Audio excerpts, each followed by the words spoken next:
మూకపంచశతి శ్లోకం చదివితే ఆ శబ్ద తరంగముల రూపంలో పరదేవతయే నిండుతుంది సభలో.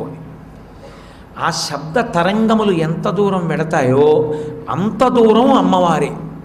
కాబట్టి దాని మధ్యలో ఉండడం అంటే అమ్మవారి యొక్క చీర అంచు తగులుతూ ఉండగా అమ్మవారి పాదాల పక్కన కూర్చోవడం ఎటువంటిదో మూకపంచశతి జరుగుతున్న చోట కూర్చోవడం అటువంటిది.